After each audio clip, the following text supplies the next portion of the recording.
Captain Lisa Monroe stood on the bridge of the research ship Endeavour, staring at the strange signals coming through their systems. For 3 days, the computers had been picking up sounds that made no sense. They were not like anything humans had ever heard before. "Captain, you need to see this," called Dr. Alex Carter from his station. He was the ship's expert on alien life, though until now, he had never actually seen any aliens.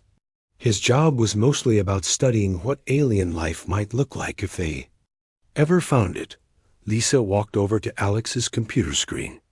Lines of data moved across it like waves. What am I looking at? These signals are not natural. Something is making them on purpose. And whatever it is, it's getting closer to our ship. Jake Phillips, the security officer, looked up from his weapons check. Could be dangerous. We should be ready for anything. Lisa nodded. Jake was always careful about security, which was good. Out here at the edge of space, far from Earth, they could not call for help if something went wrong. "Captain," said Ryan Walsh from the communications station, "I'm getting a clear signal now. It's trying to talk to us." The bridge went quiet. Everyone stopped what they were doing. After years of searching space for signs of other life, something was finally trying to make contact. "Put it on speakers," Lisa ordered. Strange sounds filled the bridge. They were musical, like singing, but with patterns that seemed to mean something. Alex quickly started typing on his computer, running the sounds through translation programs. I think they're saying hello," Alex said, his voice shaking with excitement. Through the main window, they could see a ship approaching.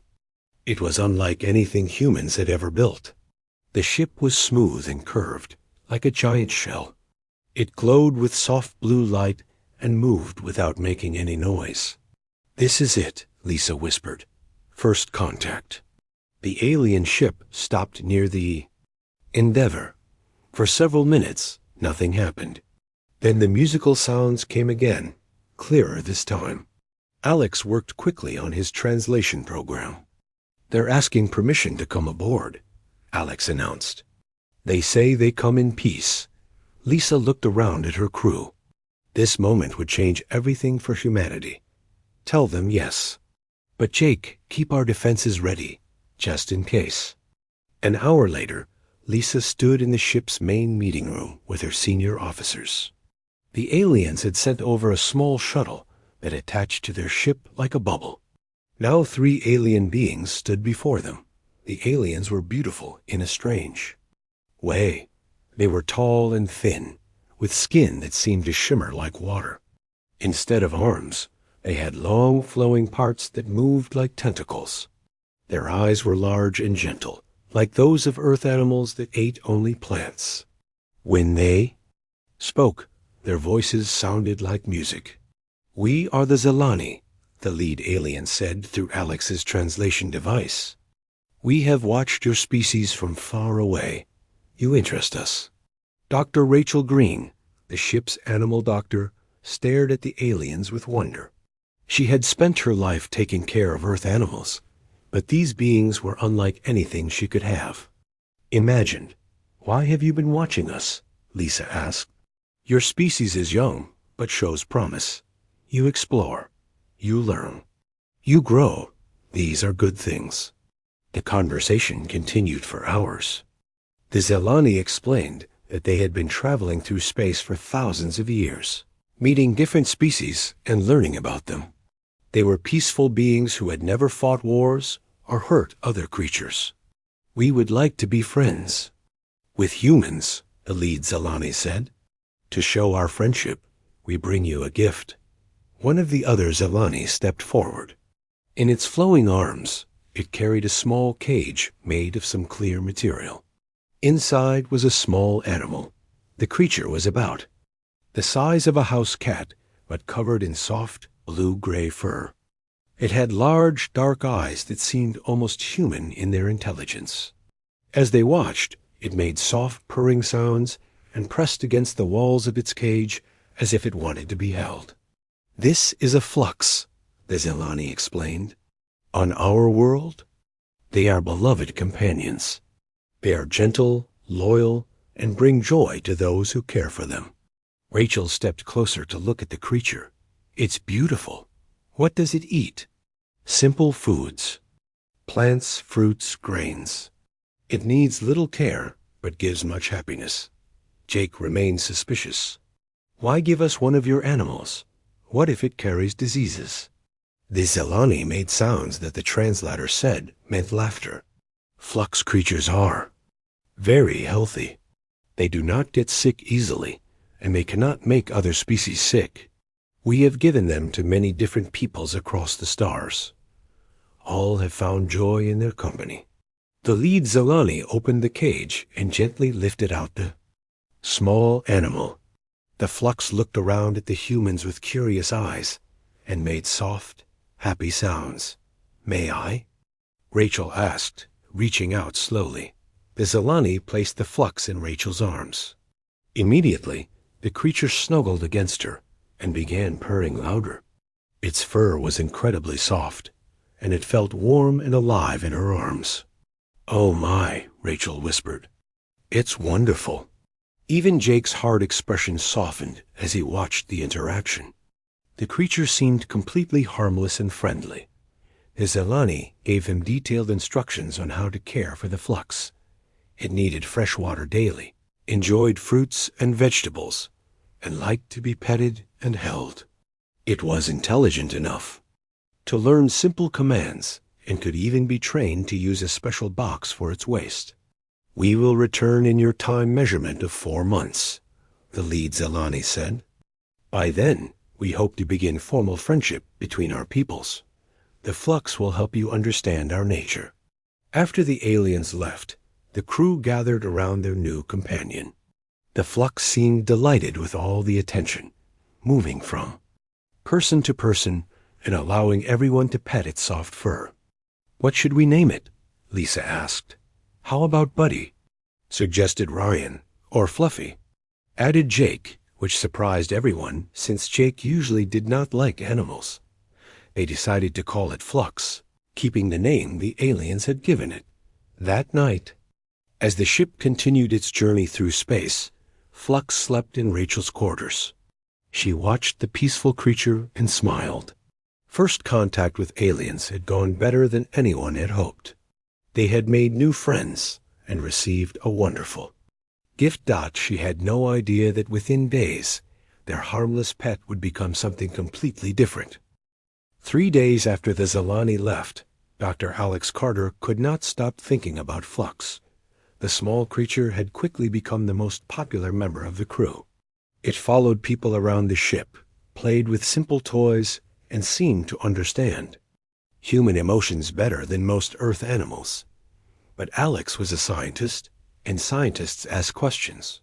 "Rachel, I need to run some tests on Flux," Alex said as he found her in the medical bay.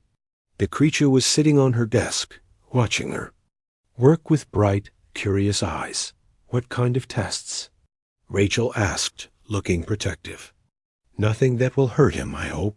Just blood samples and DNA scans. I want to understand how his biology works." The Zelani said they've given these creatures to many species across the galaxy. That means Flux can adapt to live with very different kinds of beings. Rachel considered this. As a doctor for animals, she was curious too. "I suppose a few small tests would be okay, but I want to be there when you do them." Alex nodded. "Of course." They took Flux to Alex's laboratory. The creature seemed interested in all the equipment, sniffing at the computers and trying to touch the blinking lights. When Alex took a small blood sample, Flux barely seemed to notice. "He's very calm," Rachel observed. "Most animals get nervous around medical equipment." "Intelligence," Alex said, looking at the blood under his microscope. "He understands that. We're not trying to hurt him." What Alex saw in the microscope made him call out in surprise. "Rachel, look at this." Rachel peered through the microscope. The blood cells were unlike anything from Earth. They were larger than human blood cells and seemed to shimmer with their own light. "That's unusual," she said. But the Zelani did say flux creatures were different from Earth animals. Over the next few hours, Alex ran every test he could think of. Each result amazed him more than the last. Flux's DNA was incredibly complex, with sections that seemed to serve no current purpose. "It's like his genetic code has extra parts that are turned off," Alex explained to Rachel. "Dormant sequences that could do things, but they're not active right now." "What kind of things?" Alex pulled up data on his computer screen. "Enhanced muscle development, improved brain function, faster healing, better senses. It's all there in his DNA, just waiting." Rachel frowned. "Waiting for what?" "I don't know. Maybe environmental triggers. Maybe certain chemicals. The Zelani must have found a way to keep these sequences inactive." That evening, Alex shared his findings with the senior staff. Captain Lisa Monroe listened carefully as Alex explained what he had discovered. "So you're saying this cute little pet has the genetic potential to be something much more?" she asked. "Exactly. The question is why.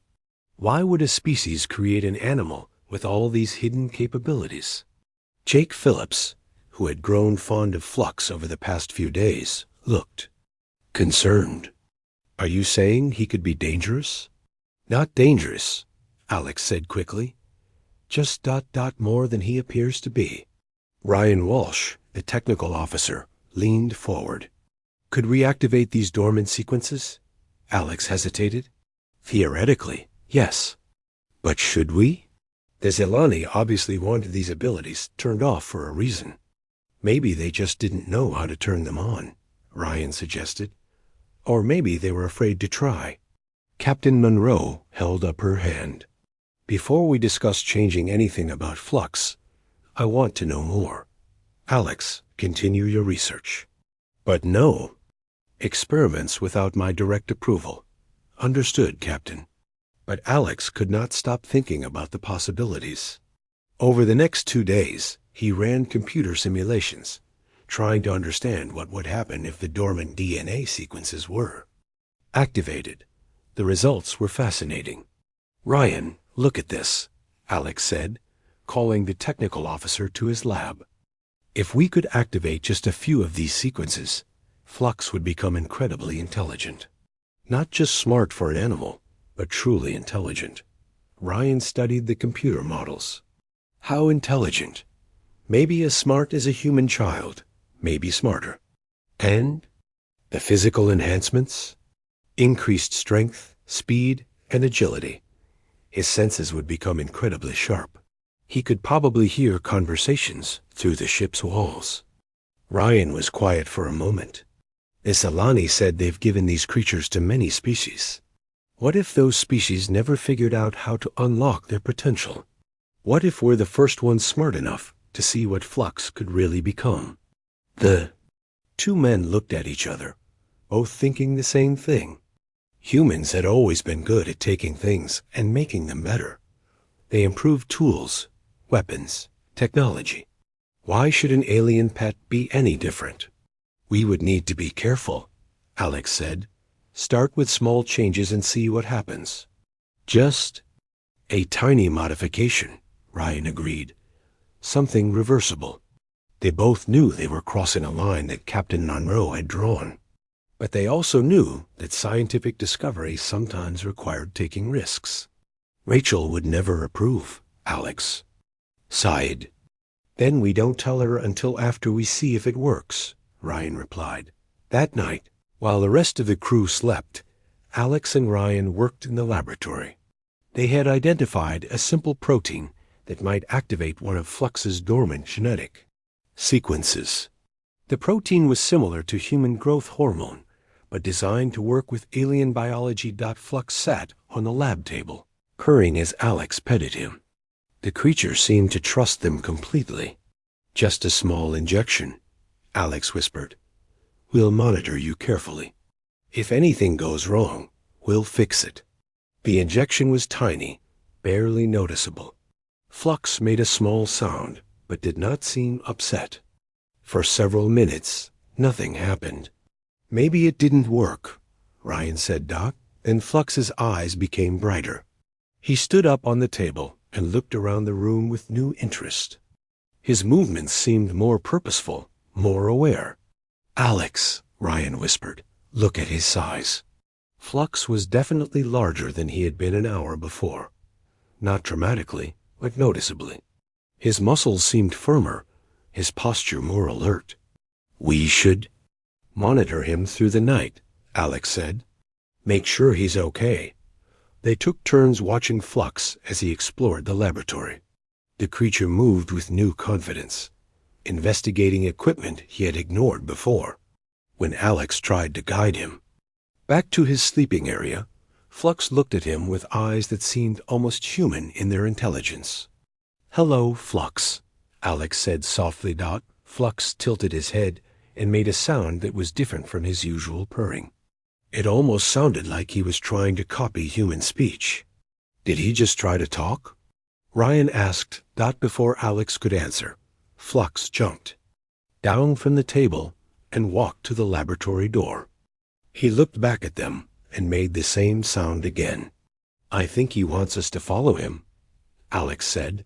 They followed Flux through the ship's corridors. The creature moved with purpose, as if he had a specific destination in mind. He led them to the ship's observation deck, where large windows showed the stars outside. Flux sat by the window and looked out at space. For a long time, he just stared at the stars, as if seeing them for the first time. What's he thinking about? Ryan wondered. Alex watched Flux carefully. The creature's breathing had changed. His posture was different. Everything about him seemed more aware, more intelligent.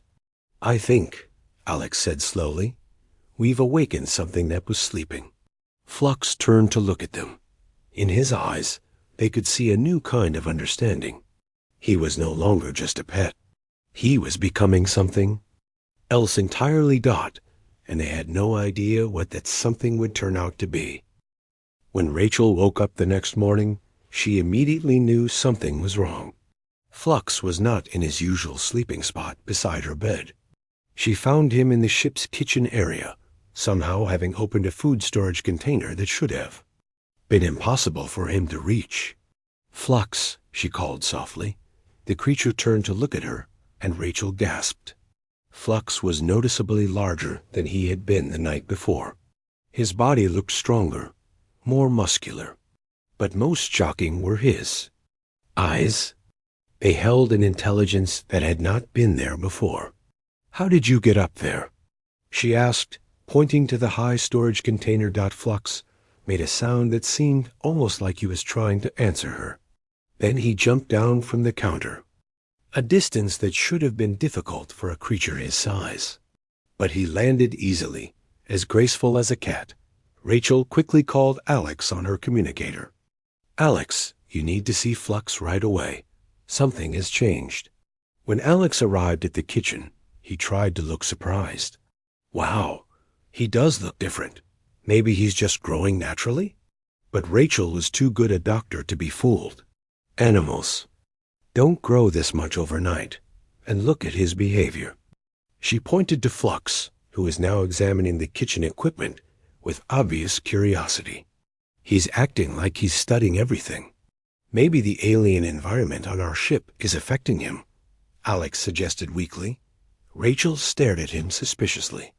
Alex, what did you do? Before Alex could answer, Jake Phillips walked into the kitchen and stopped dead. What happened to Flux? That's what I'm trying to find out, Rachel said, still looking at Alex. Flux, meanwhile, had discovered the coffee maker. He stood on his back legs and used his front paws to examine the buttons. To everyone's amazement, he managed to turn it on. Okay, that's definitely not normal pet behavior, Jake said. Over the next few hours, Flux's changes became more obvious. He was now almost 50% larger than he had been when the Zalani left him. His fur had become thicker and somehow looked more alive. His movements were faster and more precise, Most disturbing were the changes in his teeth and claws. Rachel noticed them first during a routine check. "Alex, look at this," she said, holding Flux gently. "His teeth are sharper, and his claws dot. She carefully extended one of Flux's paws. The claws were longer and had a slight curve to them, like those of a hunting animal. "Maybe that's just how his species develops as they mature," Alex said. But he sounded uncertain. Captain Monroe called a meeting that afternoon. The senior staff gathered in the conference room while Flux sat in the center of the table, calmly observing everyone. "I want explanations," Monroe said. "Yesterday we had a harmless pet. Today we have ... What exactly?" Dr. Rachel Green spoke first. "Based on my examination, Flux has undergone rapid physical development. His muscle mass has increased significantly. His bone density is higher. His reflexes are much faster than they were." "Could this be natural?" Monroe asked. "Not this fast. Something triggered these changes." All eyes turned to Alex. He squirmed under their gaze, knowing he could not hide the truth much longer. "Alex," Monroe said firmly, "what did you do?" Alex looked at Ryan, who nodded slightly. "We ran some experiments. We discovered that Flux has dormant genetic sequences that can be activated. We thought ... We thought we could unlock his potential." Rachel stood up angrily. "You experimented on him without permission? Without even telling me?" "We were careful," Ryan said. "We only used a tiny amount of enhancement protein. We thought it would just make him a little smarter." "Well, congratulations," Jake said sarcastically. "You've made him smart enough to probably take over the ship." As if understanding the conversation, Flux made a sound that was almost like laughter. Everyone turned to look at him. He was definitely paying attention to their words. "Can you understand us?" Monroe asked Flux directly. Flux tilted his head and made a complex series of sounds. They were still animal-like, but they had patterns that suggested he was trying to communicate. "We need to run more tests," Rachel said. "Find out exactly what changes have occurred and whether they're reversible." "Reversible?" Alex looked shocked. "Why would we want to reverse them? Look what he's becoming." "Because the Zelani gave us a pet, not a..." "Whatever this is turning into," Rachel replied. Over the next day, they discovered just how much Flux had changed. His hearing was now so sensitive that he could hear conversations from several rooms away. He had figured out how to open doors by watching humans do it. Most impressively, he had learned to use the ship's computer interface by pressing buttons with his paws. "He's accessing the ship's databases," Ryan reported with amazement. "Look at this." On his screen, they could see that Flux had somehow logged into the computer system and was viewing files about human biology and ship operations. "How is that possible?" Monroe asked. "He watched us enter our passwords," Ryan admitted. "He memorized the key sequences." Jake shook his head. "This is getting out of control. We need to think about security." But Alex was fascinated rather than worried. "Don't you see what this means? We've unlocked the potential that the Zelani kept hidden. Flux is becoming what his species was meant to be, or what they were afraid he might become," Rachel countered. That evening, Flux demonstrated just how much he had changed. While the crew was having dinner, he disappeared from Rachel's quarters. They found him in the ship's ventilation system, moving through spaces that should have been too small for him. "How did he get in there?" Monroe asked. "He's more flexible now," Jake observed, "and stronger. Look." He pointed to the ventilation grate that Flux had somehow removed. The screws were still in place, but they had been bent.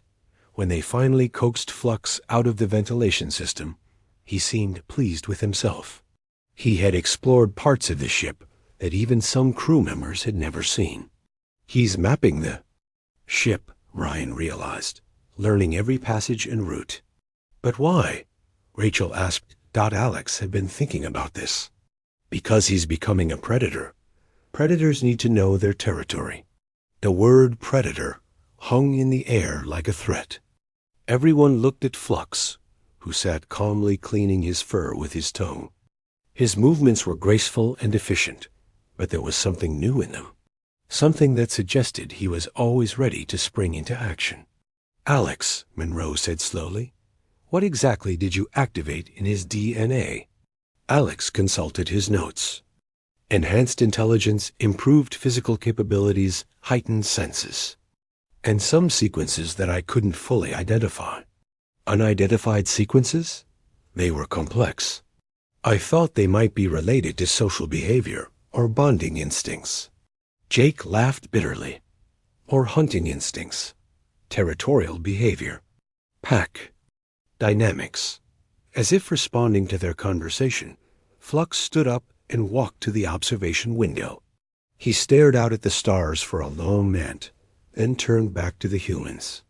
In his eyes was an intelligence that was growing stronger by the hour. "What are you thinking about, Flux?" Rachel whispered. Flux approached her and gently touched her hand with his paw.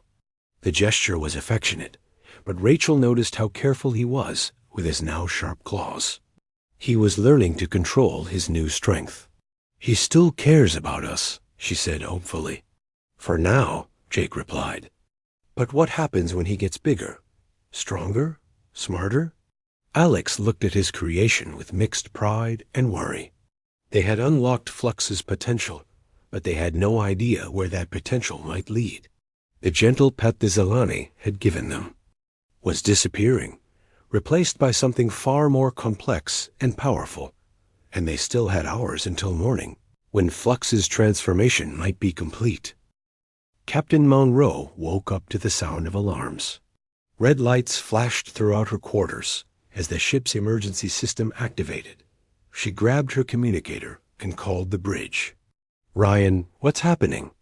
"Captain, you need to get to the main corridor. Something's wrong with Flux." Monroe dressed quickly and ran through the ship's passages. What she found made her stop in shock.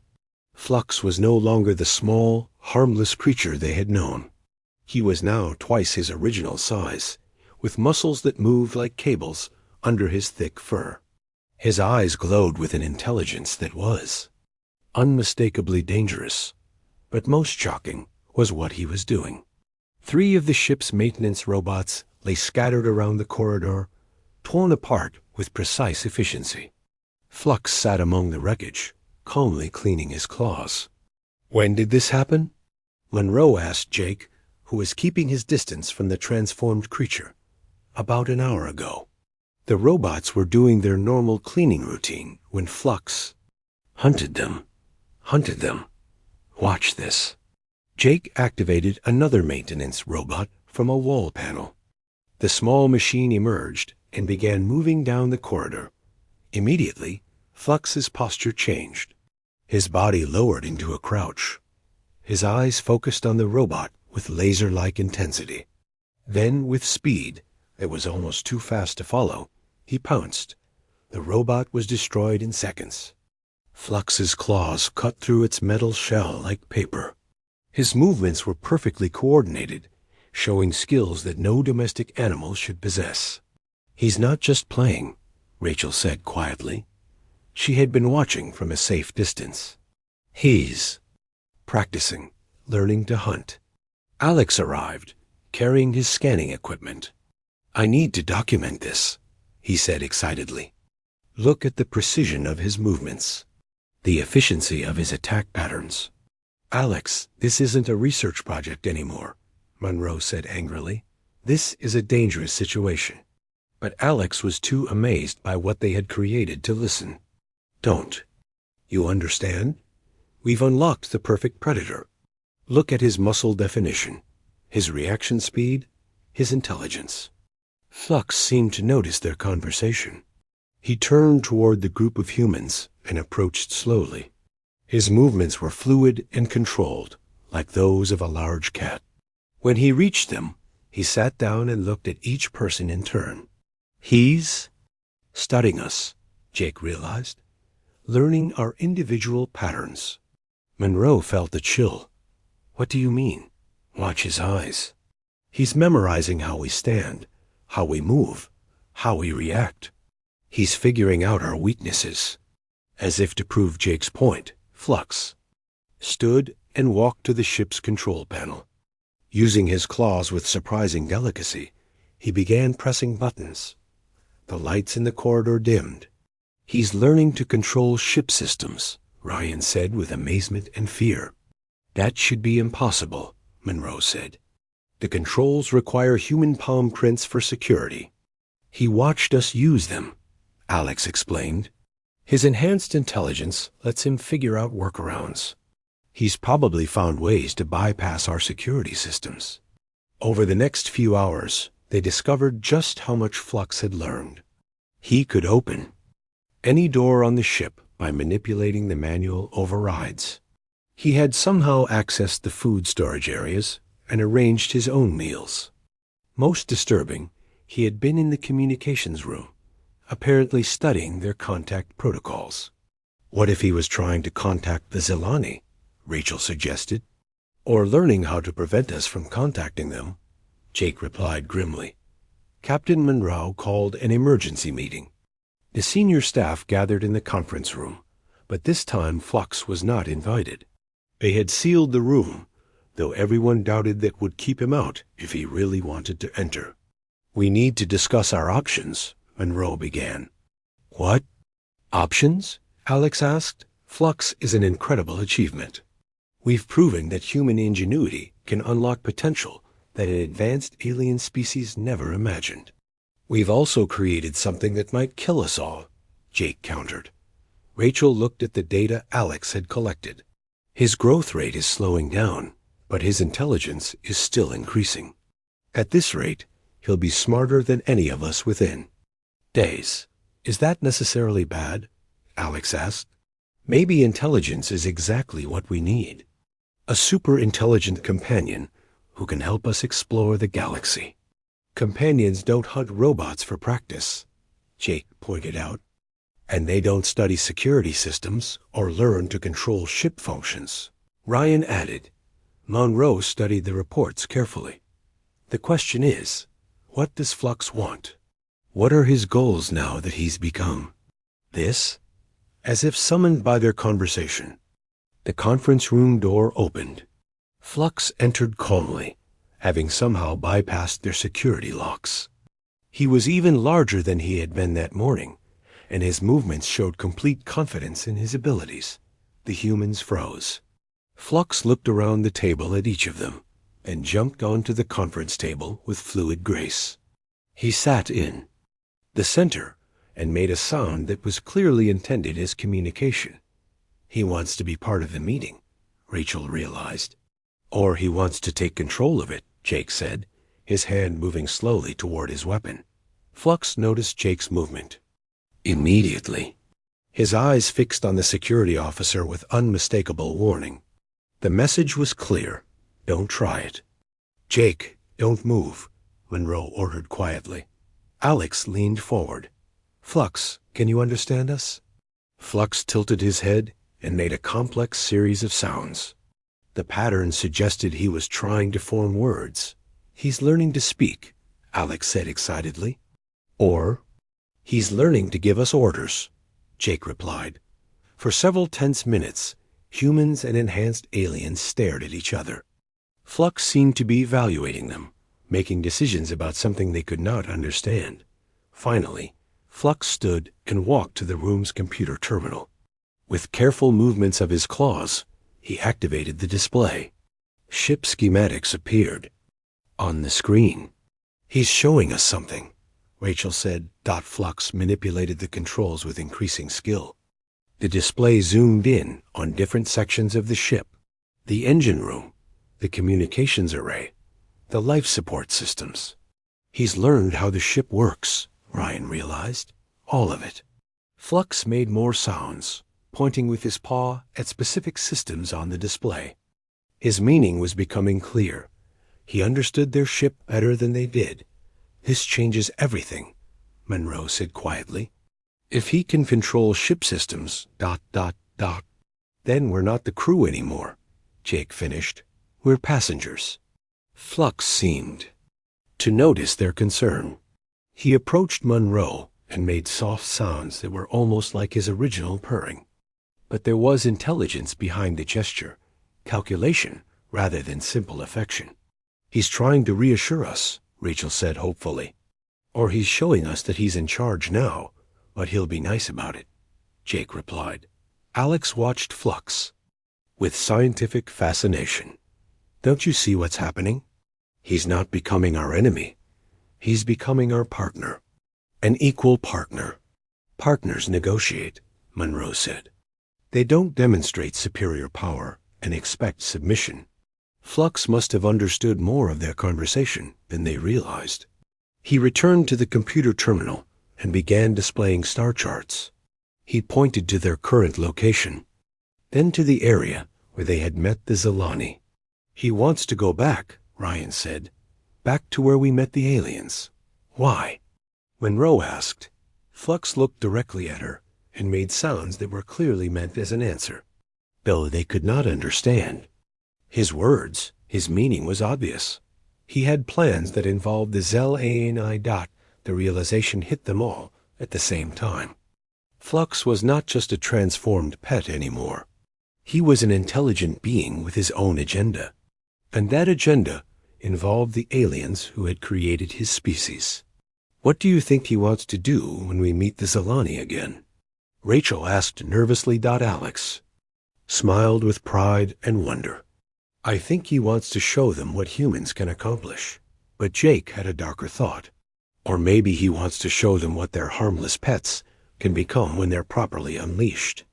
Flux sat calmly in the center of the room, watching the humans debate his future. In his enhanced intelligence, he was already planning for the reunion with his creators. The Zilani had given him to humans as a test of compatibility. Soon, they would learn whether they had passed or failed that test. The Zilani ship appeared exactly 4 months later, just as they had promised. Captain Monroe watched it approach through the bridge windows, her stomach tight with worry. Beside her, Flux sat calmly, now almost as large as a human and clearly more intelligent than most of them. Captain, they're requesting permission to board, Ryan reported from communications. Monroe looked at Flux, who had become their unofficial decision-maker over the past weeks. The enhanced creature had not taken control of the ship by force. But his superior intelligence and abilities made it clear that nothing happened without his approval. Flux made a sound that had become familiar to the crew. It meant yes. Grant permission, Monroe ordered.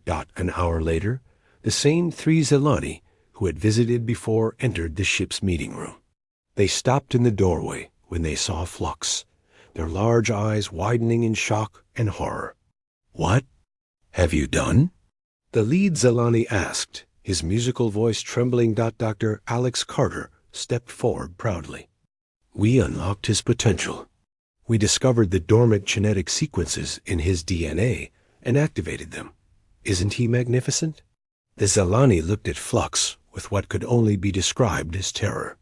The lead alien's flowing appendages shook as he spoke. You have awakened the Slayer. The what? Rachel asked. Another Zilani, who called himself Thale 7, moved closer to examine Flux. Flux creatures are descended from the apex predators of our ancient world. For thousands of years, we have kept their hunter instincts suppressed. They were the creatures that nearly destroyed our civilization before we learned to live in peace.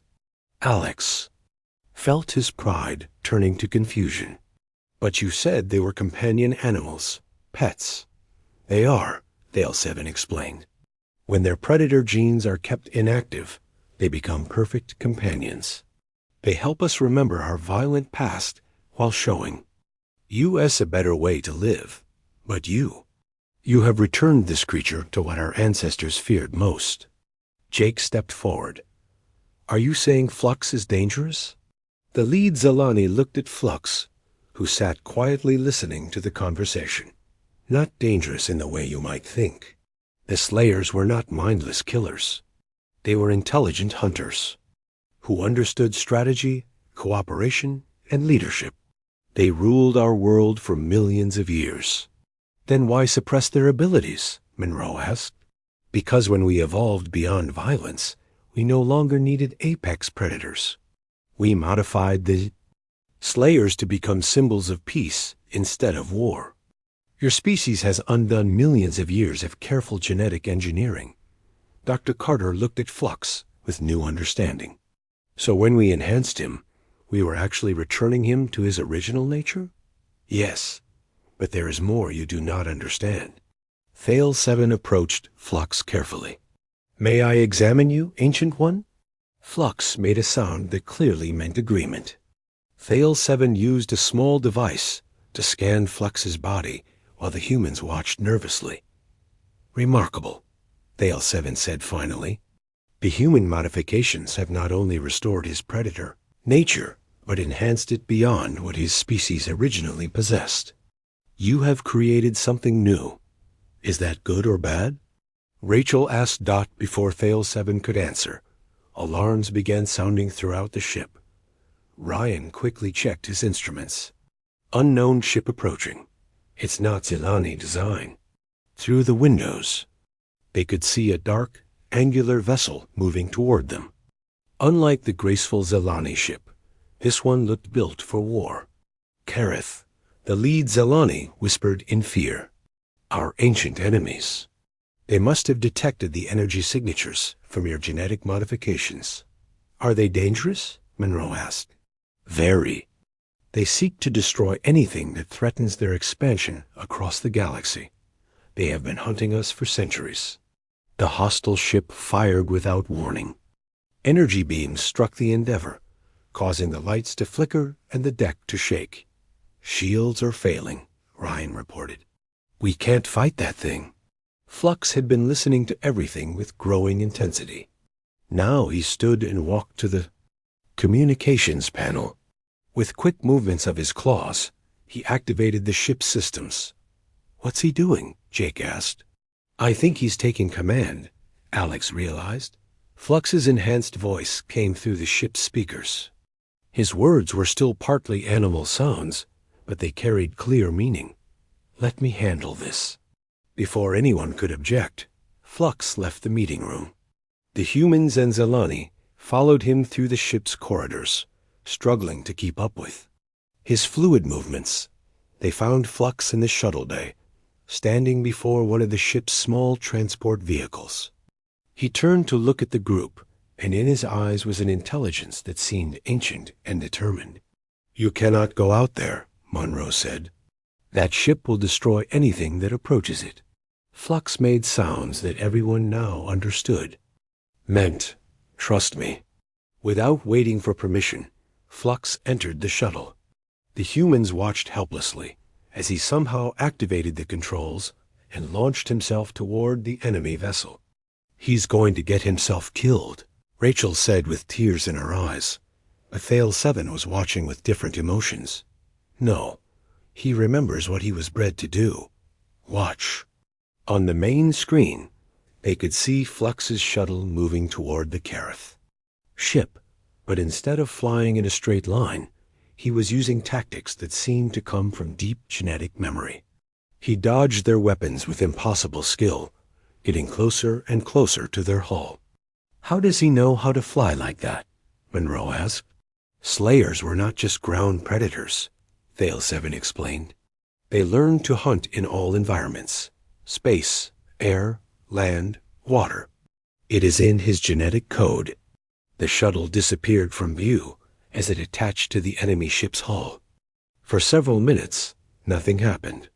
Then explosions began erupting across the Kareth vessel. He's inside their ship, Ryan realized. He's hunting them on their own territory. The alien ship's weapons fell silent. More explosions followed, each one precisely placed to disable critical systems without destroying the entire vessel. 20 minutes later, Flux's shuttle detached from the now powerless enemy ship and returned to the Endeavor. When Flux emerged from the shuttle, he moved with the confident grace of a successful hunter. The humans and Zelani stared at him in amazement and fear. In less than an hour, he had single-handedly defeated a ship that could have destroyed them. All? How? Monroe asked. Flux approached the group and made complex sounds. Thale 7 translated.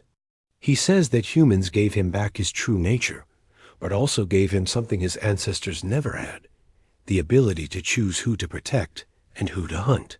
Alex looked at his creation with wonder. So he chose to protect us? More than that. Thale 7 said, listening to more of Flux's communications. He has chosen to form a partnership between predator and prey, between Zelani wisdom and human innovation. The lead Zelani spoke carefully. This changes everything we thought we knew about coexistence. For millions of years, we believed that intelligence meant abandoning our predator nature. But you have shown us a third path. What kind of path? Monroe asked. Flux walked to the communications panel and activated the display. Star charts appeared, showing hundreds of systems throughout the galaxy.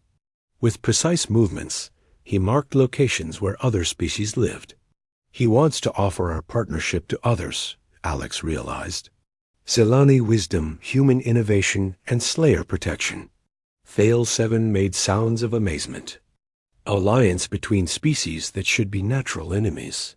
Prey and predator working together instead of fighting. Over the following days, they worked out the details of their unprecedented partnership. The Zelani would provide their advanced technology and knowledge of peaceful coexistence. Humans would contribute their gift for innovation and improvement. And Flux, representing a new generation of enhanced beings, would serve as protector and mediator. We'll need more like him, Rachel pointed out. Flux can't protect an entire alliance by himself. Flux made sounds of agreement. He had already been thinking about this problem. He wants us to enhance more of his kind, Alex translated. But carefully, with full understanding of what we're creating. And with their consent, Thale 7 added. No more surprise modifications. Captain Monroe looked around at the mixed group of humans, aliens, and one enhanced predator who had become something entirely new. So what do we call ourselves? She asked. Flux approached the communications panel one more time. Using careful movements of his claws, he typed a single word on the display. Alliance, Dr. Carter smiled. The alliance, I like it. Between predator and prey, Jake added, still somewhat amazed that he was agreeing to work with what had once terrified him. Between wisdom and innovation, Thale 7 said. Between what we were and what we can become together, Monroe concluded. Flux sat back and looked at his new alliance partners. In his enhanced intelligence, he could see possibilities that none of them had imagined. The galaxy was full of species that had chosen either pure predation or complete pacifism. But here, in this small ship, they had found a third way. The humans had taken a gentle pet and turned it into a predator. But in doing so, they had also created something that chose to be both. Fierce enough to hunt when necessary, intelligent. Enough to know when hunting was wrong, and wise enough to protect those who could not protect themselves. As their ship headed toward the first system on their list of potential alliance members, Flux settled in for the journey. He was no longer the simple creature the Zelani had given to humans as a test of compatibility. He was proof that the test had been passed in ways no one had.